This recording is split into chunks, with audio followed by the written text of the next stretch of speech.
ka-Fashbook at welcome sa S-List ko. At since nag-start na yung summer at ang init-init, dapat, di ba, we have to take care of our skins. So, may mga bagay ako na kailangan magamit para you keep hydrated and you keep glowing all summer long. Sa start ako, ito yung eye bomb ang tawag dito.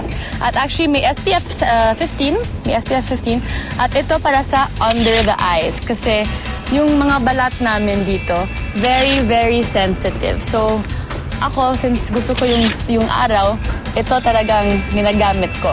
Pag wala kayong SPF para sa buong mukha, okay lang na kahit sa eye area lang para hindi maging maraming crease mamaya, diba, ganon. Ako, I apply this usually sa umaga pag nagising ako, bago alis ng bahay ko, ganon. At pwede din igamit ng once in a while kasi it removes din yung mga puffy eyes. So, sobrang useful ito para sa akin. Siyempre naman, during the day, kailangan may moisturizer din sa mukha.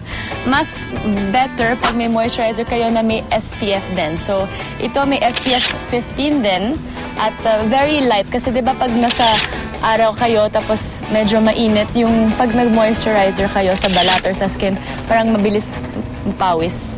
So, the lighter cream, the better. Yung mga texture na parang water kesa sa mga moisture na diba yung super makapal, yun para sa gabi. May mga creams ako para sa night. Ito para sa under eye din kasi as I said kanina, very sensitive yung eye area. So ito, very soft moisturizer na may aloe vera yata. So yung aloe vera na to, super ganda para sa face. Para sa buong face din, may cream na mas makapal kaysa sa morning cream, pero at least ma-rehydrate yung mukha ko throughout the night. Meron din naman mga organic essentials na approved din ng experts to help protect your skin and make it glow. At syempre, di ba, pag fashionista, may sarili kaming secrets din. So ako may secret, pero since I love you guys, I'll share na lang with you guys. So ito, mukhang mahirap pero mabilis lang gawin. Kunin nyo lang ng mga green tea bags na ganito na sa market or wherever. Tapos ilagay yung laman sa isang bowl na may mainit na tubig at boil lang. So yun, magiging green tea spray. Ang green tea ay may mga properties na nagtatanggal ng toxins o dumi sa ating katawan. Pero my green tea secret serves as hydrating agent at sunscreen. Double purpose naman ito dahil it will serve as a sunscreen when you apply sa skin before swimming. And when you apply this after swimming naman, this will help rehydrate the skin because green tea is proven to absorb skin toxins. At ang additional wonder nito, pag may pimple or acne kayo, it prevents it then at super ganda para sa hydration ng skin. So ito yung green tea spray ni Selen, organic. Don't panic, it's organic. Less than 50 pesos, may pack na green tea at tubig is free. So, yun, gawin nyo to. Sa pinaka-importanting parte ng ating mukha ay yung lips. Pag chapped yung lips nyo or dry, ito yung pinaka-effective kasi very thick ito and everything. Kahit pag dry yung skin ninyo, maganda ito ilagay sa katawan kasi very moisturizing at kahit may sunburn kayo, ito din ang pwede nyo ilagay.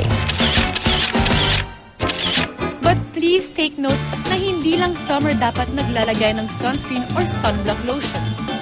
Siyempre naman, kahit hindi summer, kailangan nyo talaga magamit ng SPF kasi kahit hindi maaraw, may sun rays pa rin napapasok sa inyong balat. So, kailangan ka lagi pag pupuntahan kayo sa mga office or yun, outings na regular na everyday, kailangan at least may SPF 15 na moisturizer. Pag wala kayong SPF na 15, pwede din kayong mag-layer. So, okay lang na mag-moisturizer muna. Tapos, pagkatapos yan, ilagay nyo yung SPF. Pero kailangan talaga yung SPF sa dulong-dulo ng beauty regimen ninyo. During summer, syempre naman pag nasa beach kayo, kailangan yung pinaka-highest na SPF, yung pinaka-better. Personally ako, yung pinakahaya sa akin ay yung 35. Kailangan maglagay, for example, for 35, every 35 minutes, ganun. So mga ka-Fashbook, I hope na marami kayo natutunan dito sa S-List ko today all about skincare, protection, and glowing. At ngayon, handa na kayo para sa summer ninyo.